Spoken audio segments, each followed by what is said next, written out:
Hello friends, हमारे channel SK9210 at the rate channel में आपका स्वागत है। जैसा कि आप सभी को पता है कि बिहार सिविल कोर्ट हिंदी के लिए प्रैक्टिस सेट चल रहा था, जो कि 18 तक हो चुका था। तो आज जो है प्रैक्टिस सेट 19 होने वाला है। तो 19 का पहला प्रश्न है कि दिए गए शब्द के समानार्थी शब्द का चयन करें। दिए गए शब्द के समानार्थी शब्द का चयन करें, यानी कि पक्षी का समानार्थी शब्द क्या होगा? तो पखेरु हो जाएगा। क्या हो जाएगा? पखेरु हो जाएगा। और पक्षी का क्या होता है? जैसे पखेरु हो गया, चिड़िया हो गया, खग हो गया, ये सब जो है पक्षी का समानार्थी शब्द होता है। अगला प्रश्न है 2 नंबर कि रश्मि किसका पर्यायवाची है?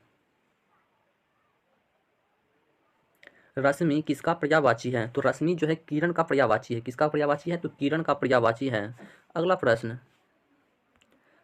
है 3 नंबर कि सही वर्तनी वाले शब्द का चयन करें, यानी कि काव्यत्री का सही स्पेलिंग कौन सा है?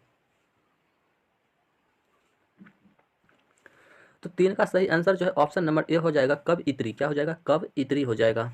अगला प्रश्न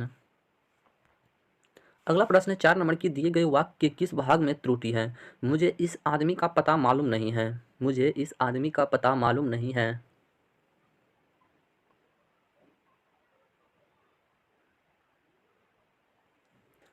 तो 4 का सही आंसर ऑप्शन नंबर बी हो जाएगा, मालूम नहीं है। क्या हो जाएगा? मालूम नहीं। मुझे इस आदमी का पता मालूम नहीं है। तो यहाँ पर क्या त्रुटि है? तो मालूम नहीं है। यह क्या है? एक त्रुटि है। इस वाक्य में वर्तनी शब्द त्रुटि दी गई है। सही शब्द मालूम ज्ञात होता है। ठीक है, तो यहाँ पर क्या हो जाता है? मालूम ज्ञात होता है। अगला प्रश्न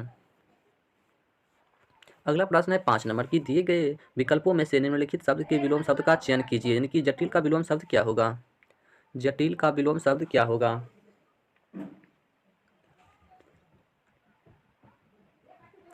तो जटिल का विलोम शब्द जो है सरल हो जाएगा। क्या हो जाएगा? सरल हो जाएगा। जटिल का विलोम शब्द क्या हो जाएगा? सरल हो जाएगा। और जैसे सरल हो गया और कठिन भी होता है। क्या होता है? कठिन होता है, जटिल होता है, उसके बाद पेचीदा होता है। ये सब होता है किसका? जटिल का पर्यायवाची शब्द। अगला प्रश्न है 6 नंबर की दिए गए वाक्यांश के लिए एक शब्द दीजिए। कम बोलने वाला के लिए एक शब्द क्या है? तो कम बोलने वाला जो है मितभाषी होता है। क्या होता है? मितभाषी। तो कम बोलने वालों के लिए एक शब्द क्या होता है? तो मितभाषी होता है। वही मीठा बोलने वाला, तो मीठा बोलने वाला के लिए एक शब्द होता है मृदुभाषी। अधिक बोलने वाला के लिए एक शब्द होता है वाचाल। क्या होता है? वाचाल। और शांत चित्त व्यक्ति के लिए होता है एक शब्द गंभीर। अगला प्रश्न है 7 नंबर कि सही वर्तनी वाले शब्द का चयन करें। स्वादिष्ट का सही स्पेलिंग कौन सा है? तो स्वादिष्ट का सही स्पेलिंग जो है ऑप्शन नंबर डी हो जाएगा, स्वादिष्ट। अगला प्रश्न है 8 नंबर की निम्न 4 विकल्पों में से उस विकल्प का चयन करें जो दिए गए मुहावरों के सही अर्थ को व्यक्त करता है, यानी कि गागर में सागर भरना। गागर में सागर भरना, यानी कि थोड़े में बहुत कुछ कहना। क्या हो जाएगा? थोड़े में बहुत कुछ कहना हो जाएगा। तो 8 का सही आंसर ऑप्शन नंबर डी हो जाएगा, थोड़े में बहुत कुछ कहना। अगला प्रश्न है 9 नंबर कि दिए गए वाक्यांश के लिए एक शब्द दीजिए जिसकी आशा की गई हो। जिसकी आशा की गई हो उसके लिए एक शब्द क्या होगा? तो जिसकी आशा की गई हो उसके लिए एक शब्द होता है प्रत्याशी होता है। क्या होता है? तो प्रत्याशी होता है। और जैसे आशा से बहुत अधिक, आशा से बहुत अधिक, उसके लिए एक शब्द होता है आशातीत होता है। वही आशा के अनुरूप के लिए एक शब्द होता है आशा अनुसार होता है। ठीक है, तो 9 का सही आंसर ऑप्शन नंबर ए हो जाएगा, प्रत्याशित। अगला प्रश्न है 10 नंबर कि रिक्त स्थान की पूर्ति के लिए सर्वाधिक उपयुक्त शब्द का चयन कीजिए, यानी कि सैनिक आतंकवादी के पैरों में डैश डालकर ले गए। सैनिक आतंकवादी के पैरों में डैश डालकर ले गए।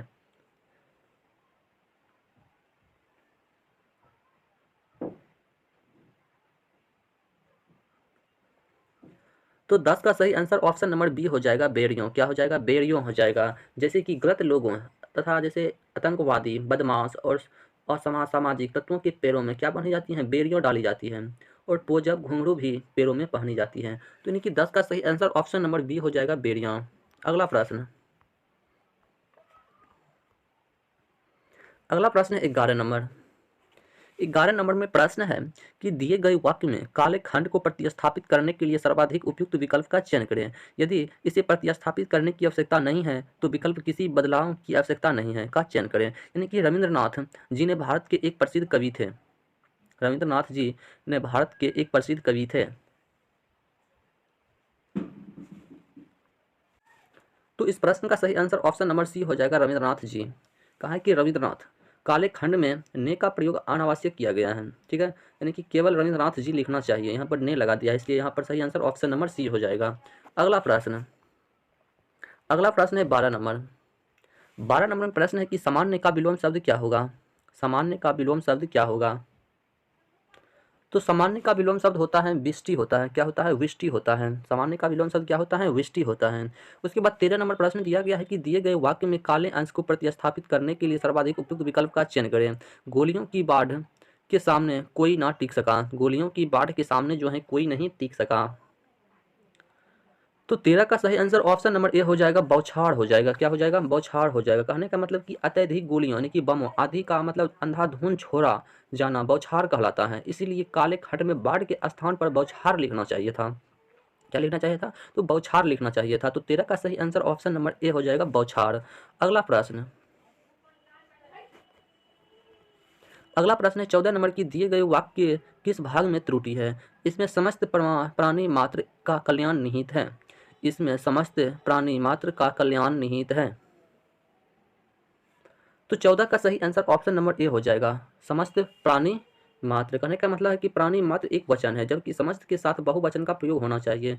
अर्थात प्राणी मात्र के बदले प्राणियों का प्रयोग श्रेयकर रहेगा, यानी कि प्राणियों का मतलब क्या होना चाहिए, प्रयोग होना चाहिए था। तो यहाँ पर सही आंसर जो है ऑप्शन नंबर ए हो जाएगा, समस्त प्राणी मात्र।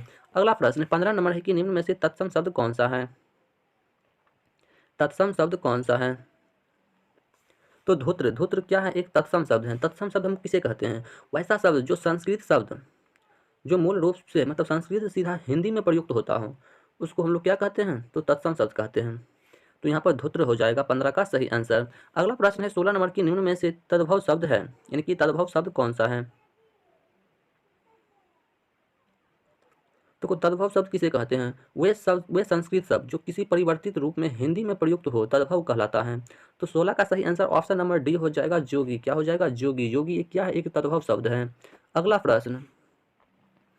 प्रश्न है 17 नंबर कि लक्षण का विलोम शब्द क्या है।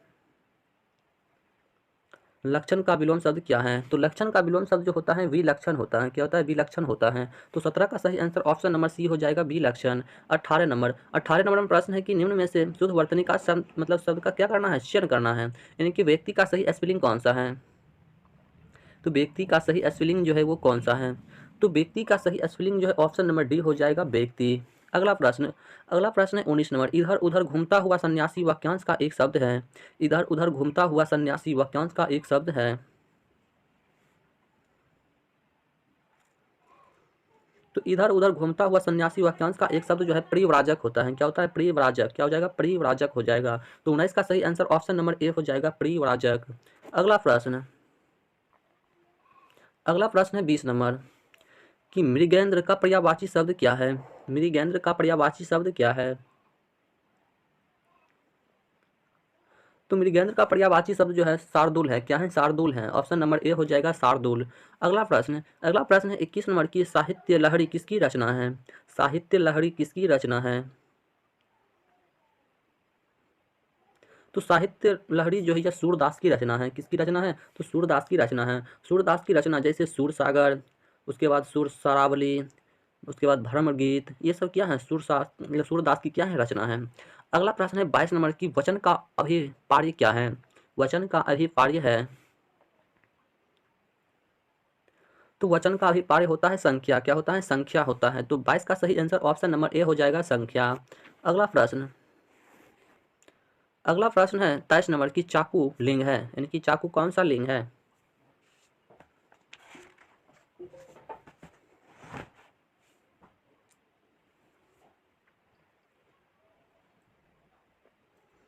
तो चाकू जो है एक प्रकार का पुल्लिंग लिंग है। कौन सा लिंग है, पुल्लिंग लिंग है। चाकू कौन सा लिंग है, पुल्लिंग लिंग है।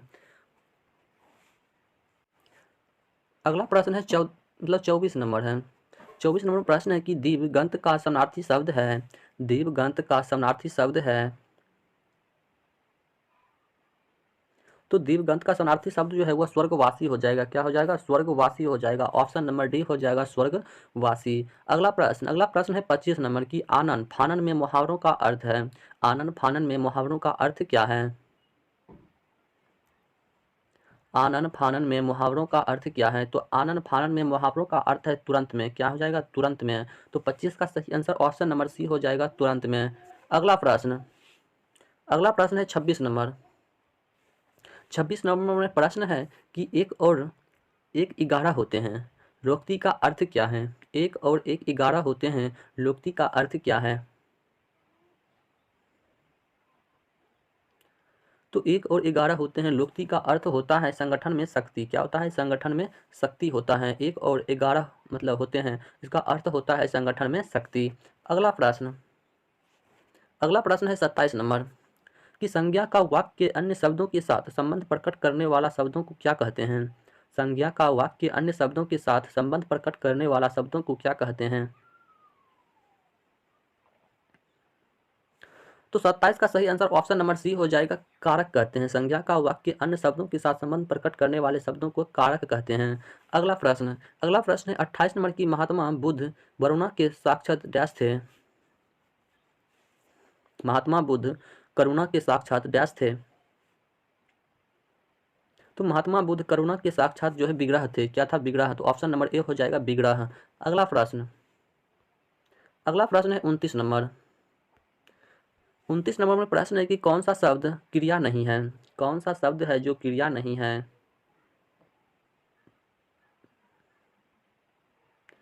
तो 29 का सही आंसर ऑप्शन नंबर बी हो जाएगा छाया। छाया शब्द जो है क्रिया ना होकर संज्ञा है। क्या है? एक संज्ञा है। अगला प्रश्न है 30 नंबर कि बढ़त बढ़त संपत्ति सलील मन सरोज बढ़ जाए घटत घटत फिर ना घटे करो समूल कुहनियों में अलंकार है।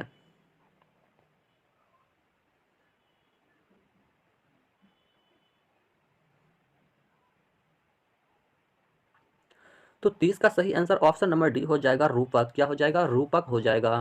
कहने का मतलब है कि जो अर्थालंकार का भेद है, जहाँ गुण की अत्यंत समानता के कारण उपमेय में उपमान का उपभेद आरोपण हो, वहाँ रूपक अलंकार होता है। ठीक है। तो 30 का सही आंसर ऑप्शन नंबर डी हो जाएगा रूपक। अगला प्रश्न है गद्यांश। क्या है? गद्यांश दिया गया है। तो गद्यांश पढ़ लेते हैं झटझट के।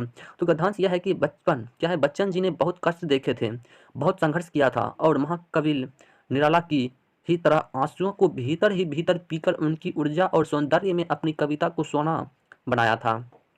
स्पष्ट है इस कष्ट साध्य प्रक्रिया से वही कलाकार गुजर सकता है जिसके भीतर दुर्सव जिज्ञासा हो। दिल्ली आकर विदेश मंत्रालय में बड़े अधिकारी के सुस्त और हिंदी विरोधी तेवरों ने उन्हें खिन्न तो किया, लेकिन बच्चन जी ने फिर कविता का आश्रय लिया। अपनी आत्मकथा में उन्होंने लिखा है कि भला बुरा जो भी मेरे सामने आया है उसके लिए मैंने अपने को ही उत्तरदायी समझा है। गीता पढ़ते हुए मैं दो जगहों पर रुका। एक तो जब भगवान अर्जुन से कहते हैं कि अर्जुन आत्मवान बनो, अर्थात अपने सहज रूप से विकसित गुण स्वभाव व्यक्तित्व पर टिको। दूसरी जगह पर जब वे कहते हैं कि गुण स्वभाव प्रकृति को मत छोड़ो, बच्चन जी तुम भी आत्मवान बनो। ठीक है। तो ये जो है गद्यांश था। तो गद्यांश के नीचे एक प्रश्न दिया गया है, इस प्रश्न का हल कर लेते हैं कि आत्मवान बनो का क्या आशय है? आत्मवान बनने का क्या आशय है? तो आशय यह है कि अपने गुण और व्यक्तित्व के अनुरूप जियो। क्या है? अपने गुण और व्यक्तित्व के अपरूप में जियो। अगला प्रश्न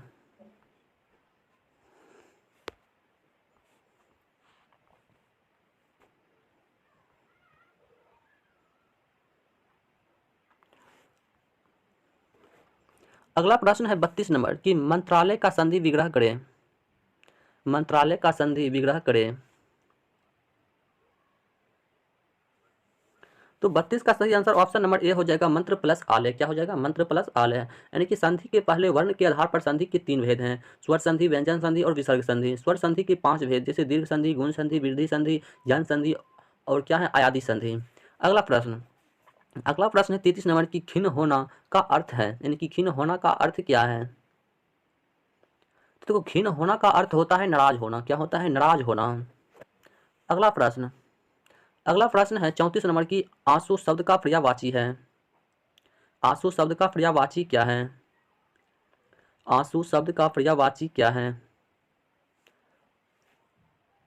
तो नेत्र जल क्या होता है? नेत्र जल। आंसू शब्द का पर्यायवाची होता है नेत्र जल। क्या होता है? नेत्र जल। आंसू के अन्य पर्यायवाची जैसे अश्रु, नेत्र नीर, नयन जल, नेत्र बड़ी, नय नीर आदि, ये सब क्या है? तो आंसू का पर्यायवाची शब्द है। ठीक है, अगला प्रश्न देखते हैं 35 नंबर की। लेखक गीता पढ़ते समय कितनी जगह पर रुका? लेखक जो है गीता पढ़ते हुए कितनी जगहों पर रुका था? तो लेखक जो है गीता पढ़ते हुए 2 जगह पर रुका था। कहाँ? 2 जगह पे रुका था। यदि वीडियो अच्छा लगा है तो चैनल को लाइक एंड सब्सक्राइब जरूर कर लीजिए। तो मिलते हैं अगले वीडियो में, तब तक के लिए जय हिंद, जय भारत।